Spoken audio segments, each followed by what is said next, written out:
tradicional cristã, assim. Então, eu, desde os meus 4, 5 anos de idade, vou à igreja evangélica e da linha batista. Não sei se vocês conhecem esse contexto, cristão assim evangélico? Tá. Sim, E conheço. eu cresci numa batista regular. O que é batista regular, né? Eu acho que é uma igreja que, assim, na minha época nem bateria tinha, porque era tão quadradinha, sabe? Que acho que a gente passou por muitas fases, assim, para entender a evolução, né, do mundo e tudo. E eu lembro que, assim, no início era muito, muito, muito tradicional mesmo. E aí fui crescendo nessa família e desde os meus 10 anos de idade, mais ou menos, eu me vi gay. Então, eu lembro, assim, que... Falando do meu pai especificamente, eu cresci também com muito estímulo dele pra ser muito masculino, assim. Então, desde cedo, fiz motocross, rally de moto, e aí sempre amei esporte. Meu pai sempre foi esse cara forte que fazia N coisas, andava de moto, mergulhava, tinha carro esportivo. Sabe essa radical. família heterotop? Sabe essa criação radical, exatamente. E a minha criação foi muito assim, muito heterotop. Meus pais são radicais, E- porque eles são muito rígidos. Não, ele anda de motocross. Eles são radicais. Eles gostam mesmo de uma adrenalina. Saltam de paraquedas. É tipo isso. E aí, cresci nesse contexto. E eu lembro, assim, que eu acho que com uns 11 anos, que começou a acender várias luzes, assim, vermelhas na minha cabeça, porque eu pensava, meu Deus, de um lado, eu sou esse menino crente que eu amo ser crente. Eu amo a Deus, eu amo tudo que eu vivo. Não tenho um problema com essas coisas. Nunca tive um problema de ir à igreja, de servir. Eu sempre amei muito, sempre foi minha vida. E uma escolha pessoal. Antes de ser uma coisa que meu pai me incentivava, eu acho que... Antes dele falar uma coisa, eu acho que eu incentivava até muito mais meus pais do que eles mesmos. Você pegou o gosto mesmo e exato. porque virou aquilo sua fé. Sempre fez muito sentido pra mim, desde quando eu comecei a entender as coisas do mundo, assim. Beleza, esse era um ponto. Aí do outro lado eu falava, meu Deus, mas eu gosto muito de menino também. Gosto muito. Não é uma coisa que eu gosto um pouquinho. Eu gosto meio a meio. Não, eu gosto muito. Eu gosto 110% disso. Você percebeu na escola? Eu percebi isso com os meus amigos, já assim, porque eu tinha muito carinho por eles. E eu ficava, nossa, mas isso é muito, né? Tipo, não precisava ser tanto. Porque eu sentia que não era de volta. Eles me amavam muito, mas era um carinho diferente. De querer abraçar, de querer estar perto. E aí, quando eu percebi, eu queria ver meus amigos. Tipo, queria ver sem camiseta. Eu reparava em detalhes do corpo. Muito louco, assim, quando a gente vai descobrindo a sexualidade, né? Coisas muito pequenas, assim, mas eu lembro, assim, que eu me olharia pra essas coisas. E aí, ao mesmo tempo que me olharia, eu fugia, eu corria disso. Porque eu falava, meu Deus, eu não posso. Porque se alguém na igreja percebe qualquer coisa, não faz sentido isso, né? E aí, do outro lado, eu amava também ser essa criança que andava de moto. Sempre acelerei igual um doido. Adorava pular, ir pra pista. Adorava fazer esportes. Era sempre muito bom em futebol, basquete, essas coisas de menino. Então, assim, era muitas coisas, assim, que eu falava, meu Deus, quem eu vou ser no meio? O que vai sobrar disso tudo, né? E eu lembro, assim, que... Com uns 10, 11 anos, eu já tinha uma consciência muito grande de que eu não ia durar muito tempo. Isso é muito bizarro eu falar hoje, com 30 anos de idade, porque eu lembro que com mais ou menos uns 10, 11 anos, eu falava para os meus pais, eu acho que eu só vou viver até 30 anos de idade. Eu achava que eu não ia passar de 30 anos. Tá Por com quê? quantos? Tô com 30. Tô aqui. Para, Então, meu. assim, não, passei já. Não, eu achava que eu não ia fazer 30. Ufa. Já passei, já fiz 30, Tá. tudo bem, tá?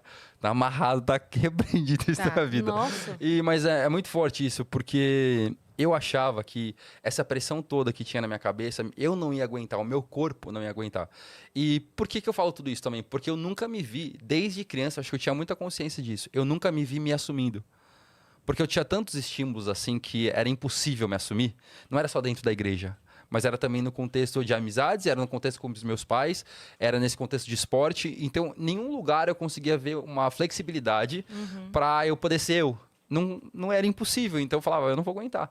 E era muito louco, assim, porque minha mãe escutava isso e ela ficava maluca, né? Ela falava, você tá ficando louco? O que é isso? De onde você tirou isso? E eu não conseguia explicar.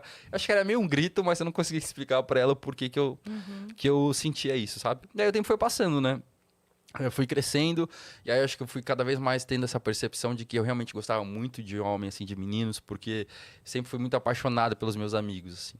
E eu sou um cara muito amoroso, assim, que me relaciona muito. Eu sempre tive amizade com muitos, sempre com meninos héteros, nunca tive um amigo homossexual, até porque eu tinha muito receio de me descobrirem também, então sempre segurava isso. E aí eu ficava pensando assim, meu Deus, eu tô indo pra um buraco. Porque vai ficando cada vez mais difícil. E aí, na igreja, sempre fui assumindo responsabilidades. Então, eu era um menino que pregava na célula, Eu era o menino das missões. Eu era a pessoa que sempre conversava com todo mundo. Então, era um aviso na igreja, o pastor gostava de mim, porque eu sempre estava disponível para tudo. Então, assim, eu falava, Jesus, não vai ter como, né? Eu consegui me assumir e falar sobre mim em nenhum momento. Então, assim, Porque foi... chega num ponto em que isso é quase que uma barreira para que você continue exercendo aquele papel dentro da religião, né? Total. É muito cruel isso. Eu lembro, falando disso agora, a gente conversou com o Gil. Com o Gil do Vigor. Que legal. E a gente ele falou também sobre vem isso. dessa Pois formação, né? Porque Verdade. eu não sei se você lembra disso especificamente, mas ele no BBB, quando ele mostrou pro Brasil,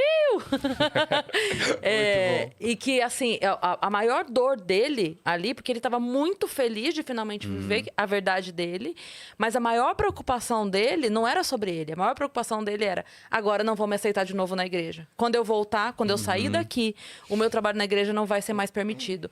E é uma loucura você pensar isso, que assim, cara, a pessoa tem a melhor das intenções, ela quer continuar fazendo o trabalho dela. Ela ama aquele lugar. Ela ama aquele lugar, ela, enfim, tanta gente ruim de fato, né, no mundo, e aí porque ela tem que optar entre viver a verdade dela ou prestar aquele serviço para a comunidade que ela ama.